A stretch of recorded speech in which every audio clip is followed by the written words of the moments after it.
Magandang gabi po sa inyong lahat. Tayo magbabalik ulit dito sa ating munting channel guys. Ayan. Para mapag-usapan ulit ang coins na ating koleksyon kung magkano ang kanyang bintahan sa ating mga online selling. Ang pag-usapan natin guys, ito po ay pera po, Liberty. Ayan.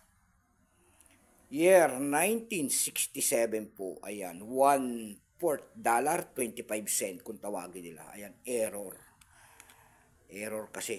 Error. Lagyan ko ng error guys. Wala kasing, ayan.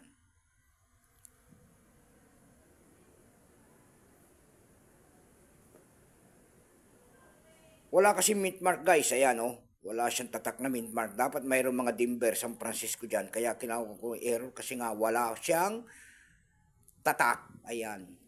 Kung wala siyang tatak, ayan, tignan natin. Mamahal kasi yung mga walang tatak, ibig sabihin. Ayan guys, maniwala kayo. Pero pasamantala tayo magpapasalamat muna sa lahat na masugid na tagapagsubaybay dito sa aking YouTube channel, lalo-lalo na ang aking mga subscriber dyan. Thank you so much sa inyong lahat. Mabuhay po kayo and God bless. Maraming salamat din po sa mga tagapagsubaybay ko dyan sa aking FB page. Ayan. Lahat na nakapalo sa aking FB page, magandang gabi po sa inyo lahat and God bless. Yun naman po hindi pa po nakapag-subscribe sana dito sa aking YouTube channel. Anyayaan ko lang sana kahit malaking tulong na po ubagay ang inyong magagawa tulad ng pagpindot ng ating subscribe button, like and share para ma-update ko naman kayo sa mga bago ko pang ilalabas na video about coins. Ayan. Ayan ang ating pag-uusapan guys. Ayan. Pera po ng United States of America, error coins kasi wala siyang tatak dyan. Oh. Dapat may mga tatak yan. Kaya tinignan natin ang kanyang presyo guys, yung mga walang tatak. Ayan. Kung magkano lang kanyang bintahan kasi nilagyan ko ng error. Nagsimula ito mula year 1965 hanggang 1998. Ayan. Value nito 1/4 dollar 25 cent. Ayan. Currency dollar 1785 up to date po. Ayan, composition niyan, kung ano materyales ang ginamit sa barya niyan po ay copper, nickel, blood copper. May bigat lamang itong 5.67 grams. May haba naman itong 24.26 mm. May kapal po naman po yang 1.75 mm. Orientation niyan, coin alignment number and dash 55. Reference number KM-164-A. Ayan. Siya po si George Washington. Ayan. Ito pong year 1967 na ito po ay 35%. Ayan, wala pa pong mintage niyan kung ilang piraso po ang ginawa ng ating United States. Pero may price appraisal na rin po yan doon sa ating lumista. Yung kanyang extra fine po ay binigyan nila ng presyo na 20 pesos. Yung almost circulated ay 58. Ang circulated niyan ay nagkakalagay ng 63 pesos.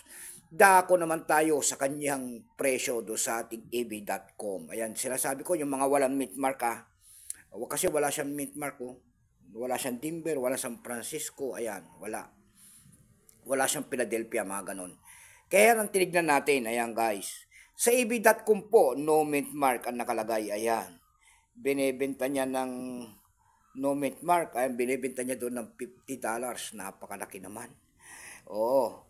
Mayroon naman tayo nakita doon na no mint mark din, katulad itong hawak natin, nagkakalagayan ng $25. Ayan. Pero yung ordinary po na timbermint po, may nakita tayo doon nagbebenta doon ng $14.50. Dako naman tayo sa carousel page guys. Sa carousel page naman po, mayroon tayo nakita nagbebenta nito na no mint mark. Ayan, binibenta niya doon ng 1,500 pesos. No mint mark din po, binibenta niya ng 1,800 pesos. Yung pinakamababa po doon na bintahan doon na walang mint mark, ayan, yung mint mark niya dyan, tatak dyan, mayroon tatak siya dyan. Ayan, binibenta niya po ng 800 pesos. Ayan lamang po ang ating may babahaging kanyang presyo. Ayan, keep safe po sa inyo lahat and God bless.